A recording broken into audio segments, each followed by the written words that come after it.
સતલાસના તાલુકાના મુમનવાસ ગામ પંચાયતના નવા સરપંચ અને ડેપ્યુટી સરપંચની બિનહરીફ નિમણૂક। મુમનવાસ ગામમાં વર્ષોથી બિનહરીફની પરંપરા જળવાઈ, ગ્રામજનો તરફથી હાર્દિક અભિનંદન પાઠવ્યા। મુમનવાસ ગામ તાલુકો સતલાસના જિલ્લો મહેસાણા। આજ રોજ ગામ પંચાયતની બેઠકમાં નવી ચૂંટાયેલ થયેલ સરપંચ શ્રી અબ્દુલ હકીમ ઉમરભાઈ ખરોડિયા તથા ડેપ્યુટી સરપંચ તરીકે શ્રી પથુજી તખાજી ઠાકોર, ગામના તમામ આગેવાનો, યુવા મંડળો અને નાગરિકો તરફથી બંને હોદ્દેદારોને હાર્દિક અભિનંદન પાઠવવામાં આવ્યા છે। નવા સરપંચશ્રીએ જણાવ્યું કે તેઓ ગામના સર્વાંગી વિકાસ માટે સંપૂર્ણ પ્રતિબદ્ધ રહેશે અને ખાસ કરીને પાણી, રસ્તા, સફાઈ અને શિક્ષણ ક્ષેત્રમાં મહત્વના પ્રયાસો કરશે।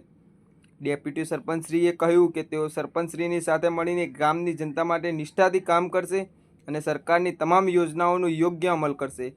ગામ વિકાસ માટે નવી આશા અને નવી દિશા સાથે બંને નેતાઓને મુમનવાસ ગ્રામજન દ્વારા શુભેચ્છાઓ તથા ભવિષ્ય માટે શુભકામનાઓ પાઠવવામાં આવે છે। Online TV news reporter Farooq Memon, Kheralu.